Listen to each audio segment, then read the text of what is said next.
कल्पना करिए कि एक घर जहां आप अपने परिवार के साथ रहने जाते हैं, मगर वहां आप सिर्फ अपने परिवार के साथ अकेले नहीं, बल्कि आपके साथ कोई और भी रहता है। अंकिता भी अपने दो बेटों के साथ एक ऐसी ही जगह पर रहने चले गई। ये कहानी है अंकिता की मंडीदीप मध्य प्रदेश से। नमस्कार दोस्तों, मेरा नाम है धीरज जोशी और आप देख रहे हैं द येलो स्टोरीज। आपसे एक रिक्वेस्ट है कि स्टोरी को पूरा सुनिएगा और आपके जो भी सजेशंस हो इन स्टोरीज को और बेहतर करने के लिए कृपया हमको सजेशंस बॉक्स में या कमेंट बॉक्स में लिख करके बताइएगा।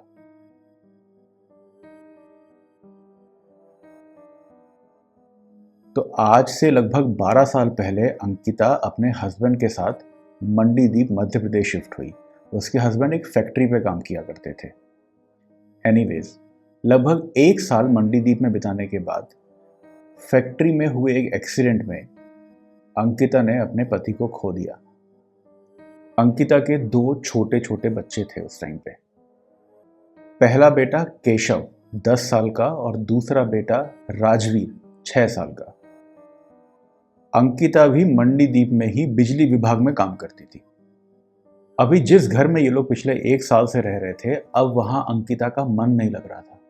हर जगह, हर चीज में, हर बातों में उसे अपने गुजरे हुए पति की याद आती थी और इसी के चलते वो अपने बच्चों पे भी ध्यान नहीं दे पा रही थी। तो उसने थोड़े दूर दूसरा किराए से एक घर ले लिया। नई जगह पे सामान शिफ्ट करने और बच्चों के साथ सेटल होने में 1-2 हफ्ते तो ऐसे ही निकल गए। सब कुछ ठीक चला, पर फिर कुछ दिनों बाद अंकिता ने देखा कि उसका छोटा बेटा राजवीर अकेले किसी से बातें करता है। कभी हंसता है, कभी लड़ता है और कभी रोता है। अंकिता को लगा कि पिता के जाने के बाद शायद ये एक ट्रॉमा में है और अपने आप को खुश करने को या दिल बहलाने को ये खुद से ही बातें कर रहा है।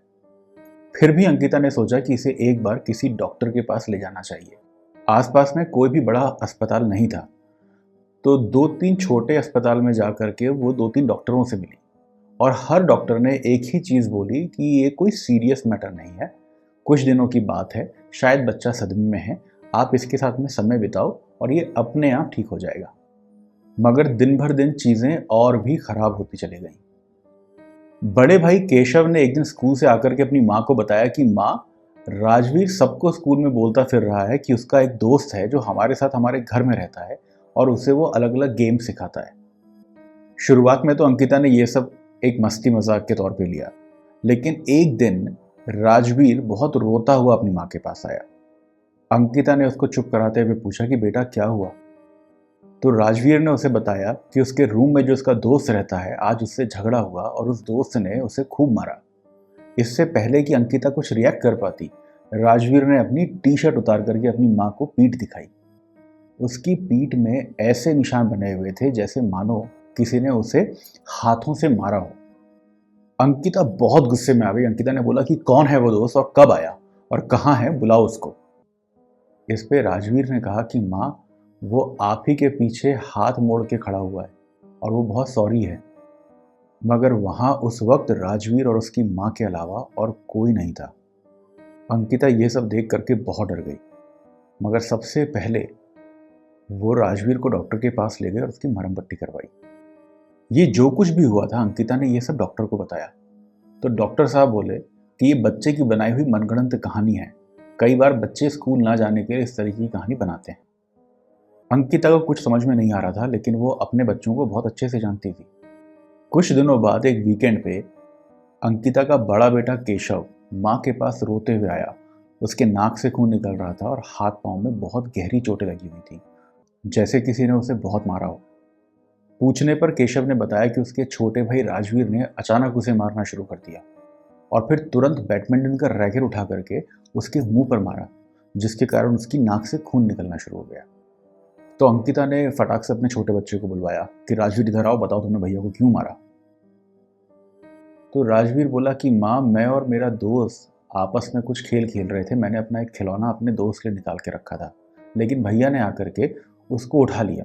मेरे दोस्त को बहुत गुस्सा आ गया, तो पहले तो मेरे दोस्त ने उसको मारा और फिर मेरे को बोला कि ये बैडमिंटन का रैकेट उठा करके इसको मार। और अब माँ, अगर मैं इसको नहीं मारता ना तो वो मुझे बहुत मारता। आई एम सॉरी मम्मा, मेरे से गलती हो गई। अंकिता को ये तो समझ में आ गया था कि जो कुछ भी चल रहा है वो बिल्कुल सही नहीं है, लेकिन अंकिता के पास करने को कुछ था नहीं, तो अंकिता ने अपने घर में पूजा पाठ बढ़ा दी। मंत्रों के उच्चारण करने लगी। डेली सुबह शाम बत्तियां लगाया करती थी, ये सोच के कि शायद पूजा पाठ करने से कुछ ठीक हो जाए। लेकिन कुछ ठीक नहीं हुआ, बल्कि राजवीर उसे बताया करता था लेकिन कुछ ठीक नहीं हुआ बल्कि राजवीर उसे बताया करता था कि माँ, वो यहीं आपके साथ में खड़ा हुआ है और उसे बहुत मजा आ रहा है। अंकिता ने इस घर के बारे में अपने आस पड़ोसियों से पूछने की कोशिश करी कि क्या इसका कोई इतिहास हो या यहाँ पे पहले भी कुछ ऐसा हुआ है, मगर पड़ोसियों को कोई नॉलेज नहीं था।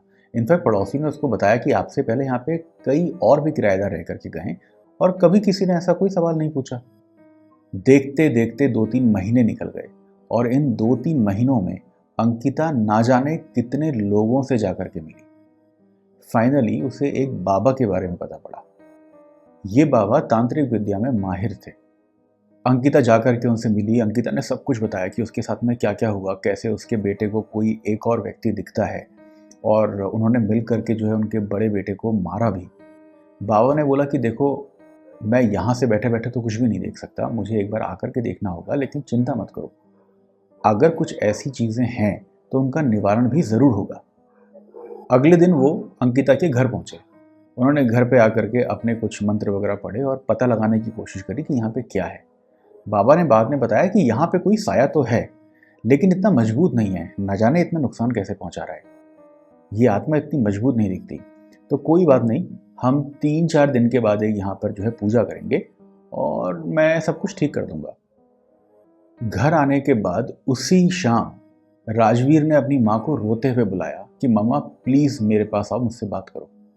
जब अंकिता उसके पास गई तो राजवीर ने बताया कि आज मेरा दोस्त मेरे साथ खेलने नहीं आया और अभी थोड़ी देर पहले आया था तो बहुत गुस्सा करके गया है।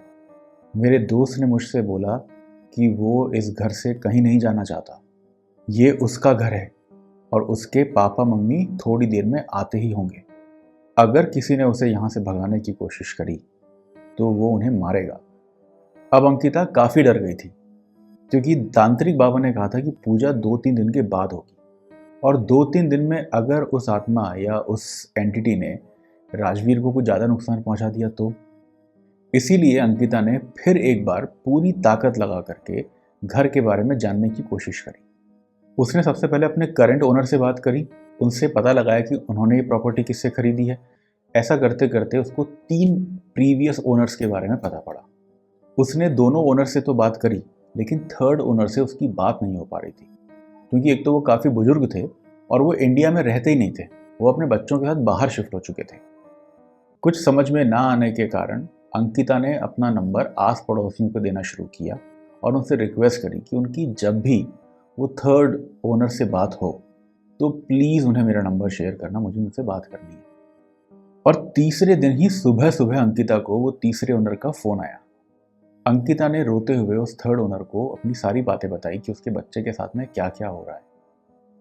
तो उस ओनर ने भी अंकिता को कुछ बताना ठीक समझा। वो प्रीवियस ओनर ने बताया कि अंकिता, ये घर खरीदने से पहले 10 सालों तक ये घर खाली पड़ा हुआ था, कोई इसे खरीदने को तैयार ही नहीं था, क्योंकि इस घर को लेकर के अजीबोगरीब कहानियां मार्केट में फैली हुई थी। मैंने ये घर एक इन्वेस्टमेंट की तरह लिया और मुझे ये घर काफ़ी सस्ते में मिल गया, इसलिए मैंने तुरंत लेकर के कुछ 1-2 सालों में इसे बेच दिया।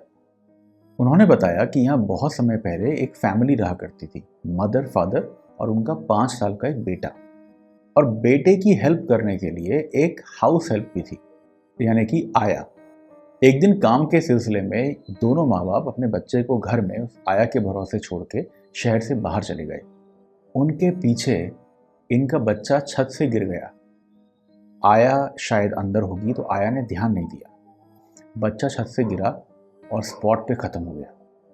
उस वक्त आसपास में इतने घर नहीं हुआ करते थे, तो किसी को पता भी नहीं पड़ा। आया ने जब उस बच्चे को देखा होगा तो वो डर गई होगी और डर के मारे वहाँ से भाग गई, किसी को बिना इन्फॉर्म किए हुए। इस बच्चे की लाश उस घर के आंगन में 1 महीने तक पड़ी रही। जब रास्ते से निकलते कुछ राहगीरों ने इस लाश को देखा, शायद बदबू आई होगी, तब उन्होंने जाके पुलिस को इन्फॉर्म किया। पुलिस ने आके छानबीन करी तो उनको पता पड़ा कि इसके माँ बाप घर लौटते वक्त रोड एक्सीडेंट में मारे गए थे, इसीलिए वो आज तक घर नहीं आ पाए। इस कहानी के चलते कोई भी इस घर को नहीं खरीदता था। इसके बाद अंकिता ने आगे कुछ नहीं सुना। शायद अंकिता को समझ में आ गया था कि ये हो क्या रहा है। अंकिता ने तुरंत फोन काटा और सबसे पहले बाबा के पास गई। उसने बाबा से माफी मांगते हुए बोला कि बाबा, कोई पूजा कराने की जरूरत नहीं है। बाबा के कुछ पूछने पर अंकिता ने कोई जवाब नहीं दिया। बस अंकिता वहां से भी तुरंत निकल करके अपने घर अपने बच्चों के पास आ गई। घर में आते से ही वो अपने छोटे बेटे राजवीर से मिली और राजवीर को कहा कि बेटा, आज जब भी तुम्हारा दोस्त तुम्हारे साथ खेलने आएगा ना, तो उससे बोलना कि हाँ, ये घर तुम्हारा है और तुम्हें इस घर से कोई नहीं निकालेगा। हम इस घर में सिर्फ मेहमान हैं, कुछ दिनों बाद यहाँ से खुद चले जाएंगे। ये सुनकर राजवीर बोलता है कि माँ, वो यहीं खड़ा हुआ है और बहुत खुश है। कुछ हफ्तों में अंकिता ने अपने दोनों बच्चों के साथ ये घर खाली कर दिया। इनफैक्ट अब वो मंडीदीप में ही नहीं रहती। मगर सुकून की बात यह है कि अब उसके बच्चे स्वस्थ हैं, तंदुरुस्त हैं, अब तो बड़े हो गए। और उस दिन के बाद राजवीर को कभी वो लड़का या कोई और अपने आसपास में नहीं दिखाई दिया। अंकिता अपने बच्चों के साथ खुश तो है, मगर वो दुखी भी है। उस बच्चे के बारे में सोचकर जो 5 साल की उम्र में इस दुनिया से चला गया, लेकिन आज भी उसकी आत्मा अपने माँ बाप के लौटने का इंतजार कर रही है। ना जाना ये इंतजार कितना लंबा चलेगा। सो दोस्तों, ये थी एक छोटी सी कहानी अंकिता और उसके 2 बच्चों की। अगर आपको ये कहानी अच्छी लगी तो प्लीज़ इसे लाइक और शेयर करिएगा और हमारे चैनल को सब्सक्राइब करिएगा। मैं आपसे जल्द ही मिलूंगा कुछ और ऐसी ही नई कहानियों के साथ। तब तक के लिए नमस्कार।